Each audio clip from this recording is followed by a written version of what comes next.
Hi and welcome to Grails to Astonish. I've got a shipment that I just received from ComicLink with some books that I bought at auction in trade for some books that I sold at auction about a month ago. The big ticket books that I sold through ComicLink were a copy of Amazing Spider-Man 57 at 9.8, which is a book I'd bought at 9.4, CPR'd, and got regraded at 9.8. That was my first real big success with opening graded CGC books and cleaning them to get a higher grade. I bought that book for $440 and it sold at auction for $3,000, which was way above the fair market value for that book. But when you're talking about 9.8s, especially 9.8 early ASMs, the book is, you can get way above book for ASMs. There's so much demand. So that was my big success, and that bankrolled a bunch of these purchases. But I also sold a copy of Avengers 1 at 4.0 that I've had since the first movie came out. I think I bought it in 2012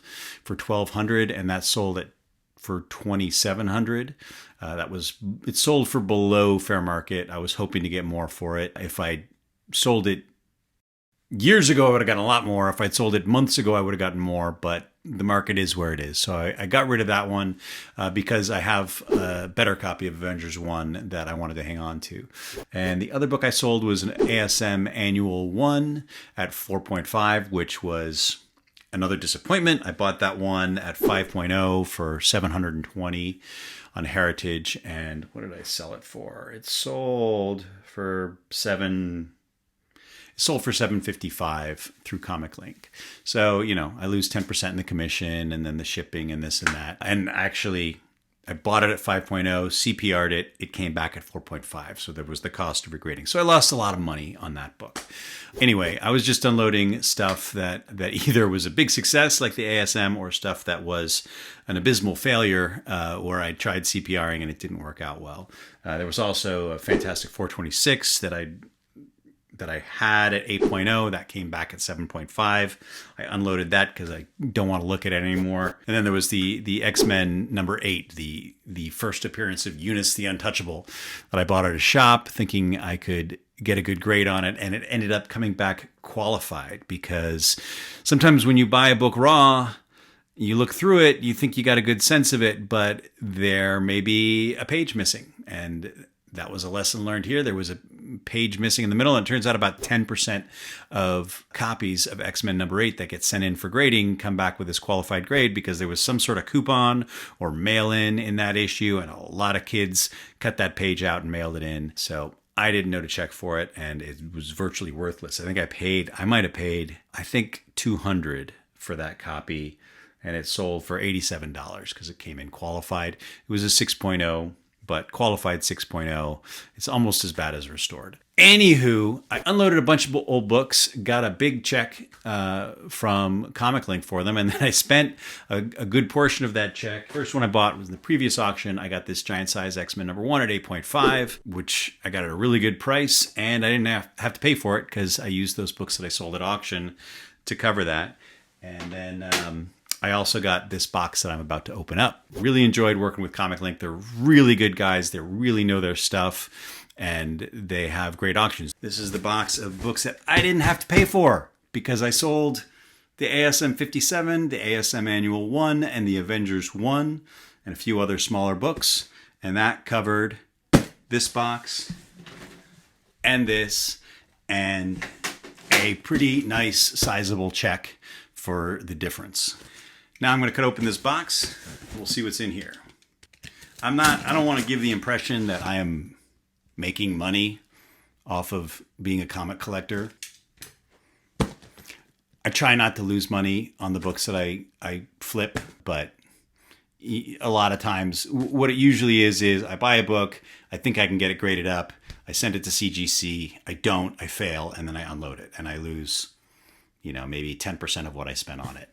I'm certainly not making money doing this, but not losing it too badly. Packing foam is really for my kids' enjoyment. They are very upset with me when I toss one of these boxes. If I toss this foam without giving it to them, because they will go to town with this. So that's an ancillary benefit of buying these books at auction. Okay, what do we got? First thing is ASMs always in demand. In particular, a Silver Age Amazing Spider-Man issue that is graded 9.0 or above. There is no sure thing in the comic collecting hobby that there will always be demand for high grade Silver Age Amazing Spider-Mans. This issue 64, I'm kind of obsessed with. I have a lot of copies of it. Hang on just a second, I'll be right back.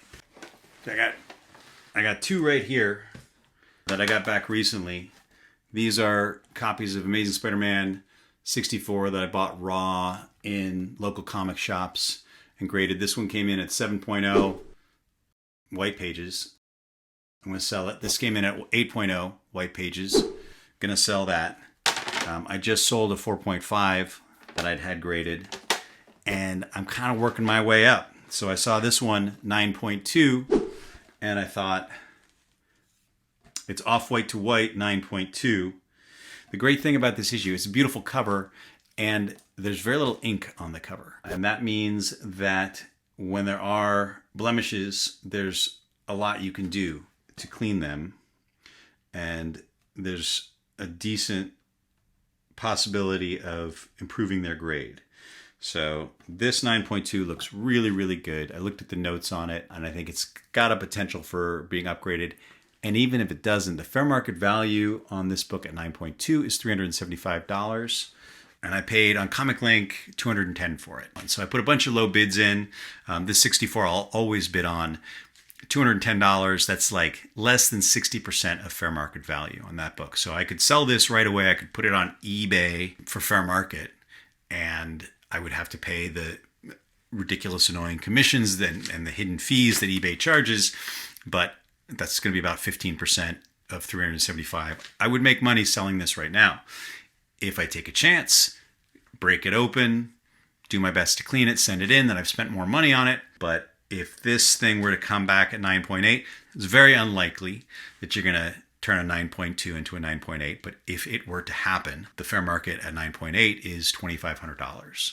So that's a potential jackpot that I've identified in the comic collecting hobby, is if you can get it close to 9.8 Silver Age Amazing Spider-Man and get it up to 9.8, it's not going to sit there waiting to be bought. Someone's going to buy it, and you will usually get above fair market value, and that fair market value is very, very good. So I'm going to take a chance on this, and if it comes back at 9.2, I can unload it and still not lose money. Even with the cost of regrading this, I will probably not lose money. And if I get a 9.4 or 9.6, that's great too. As has often happened though, I will get a lower grade. That's happened to be a bunch of times, and that really stinks. And then I will sulk, but I'll survive and move on. All right, next book that I want to talk about. Oh boy. So when I first got into the hobby as an adult, one of the early books or types of books that I would collect was EC horror and science fiction, particularly science fiction. I just loved the covers. I've had this book for a long time. I got it graded and got lucky. It came in at 8.0. This is a weird fantasy. I got a ton of them. I love putting them up on the wall. They're great, great covers. This one's probably an Al Schomburg. I'm not sure if I'm pronouncing that right. Feldstein? No, this is Feldstein. This is a Feldstein cover. I get Feldstein and Schomburg confused. Feldstein did a lot of the EC covers. They're beautiful, beautiful illustrations. And there are a few that I have never owned and really, really wanted to. And this book that I got is one of those. This is Weird Fantasy 17. It's little fireworks in my brain when I look at this cover. You got I'm going to call them brontosauruses. When I was a kid, I remember being taught that there was no such thing as a brontosaurus, that was a misnomer. I think that's the right word, misnomer. Brontosauruses never existed, and the correct term for them is apatosaurus. So I grew up forcing myself to call these guys apatosauruses. But I learned right after I bought this that in 2015 they decided, you know what, there is a brontosaurus. Apatosaurus and brontosaurus are two different species. So we can all go back to calling these brontosauruses. And I asked ChatGPT, I said, would I be able to tell the difference between a brontosaurus and an apatosaurus if I saw one? And ChatGPT told me no, unless you're a paleontologist, you're not going to know the differences between them. So if you see a picture of one and you're not sure if it's a brontosaurus or a apatosaurus, you can just go ahead and call it a brontosaurus. I like saying brontosaurus a lot more than apatosaurus. It means, I'm pretty sure it means thunder lizard, which is a great name. This is a beautiful, beautiful cover. Very, very rare. There are only, I think, 127 graded copies of this book. That is very low. When it comes to EC, this is another thing I've learned, and I've asked around on this. EC is also a really, really high demand book. EC comics from the 50s, pre-code, horror in particular, but also science fiction. My bag is really the science fiction. There's a lot of people are really into the horror covers. There's crime, suspense stories, something or other, 22 with the severed head.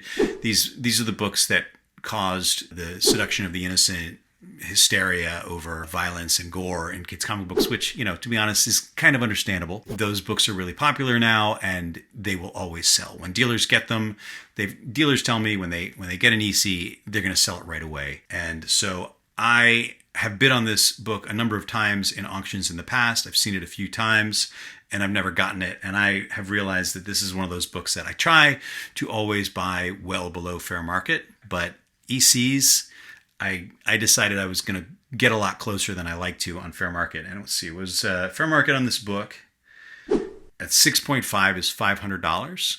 And I managed to get it on ComicLink for $410. It's just above 80% of the fair market value on that. Again, I like to, I'll go in there and I'll put a bunch of bids in at below 80% of the fair market value and see if I get lucky on any of them. And every once in a while, on some books that I know are high demand, I will go above that. I went above that on this book just a little bit. I'm going to go up on the wall and look great next to this one as well. But this cover I like a lot more. That's book number 2. This one really an investment. I will sell it. This one I may hang on to for decades because I love it. And this last one is sort of, I got a lot of white whales.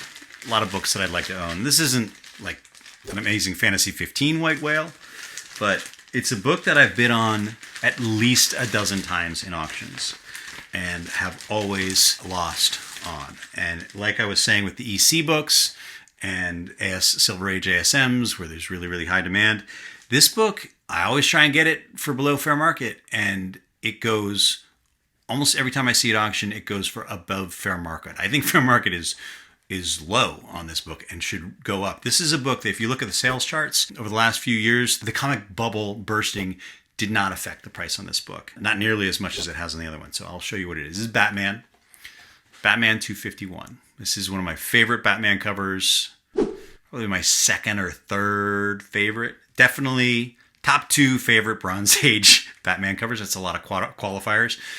Batman 251 and 227, both Neil Adams. I always forget if Neil Adams was the artist or the writer, and Denny O'Neil. Denny O'Neil was the writer. Neil Adams cover. This is a Neil Adams cover from the Bronze Age. This is the birth of the modern depiction of the Joker right here. A lot of people don't realize that. I mean, we sort of know the bullet points. Joker started off as a homicidal maniac. He killed people in his very first appearance and in the first few appearances, and then they kind of watered him down because apparently DC, the publishers, didn't want to have recurring villains who murdered that Batman would apprehend, and then they would get loose and murder people again, because it kind of made Batman look bad. So the only villains in early Batman comics who would murder people were the one-off villains.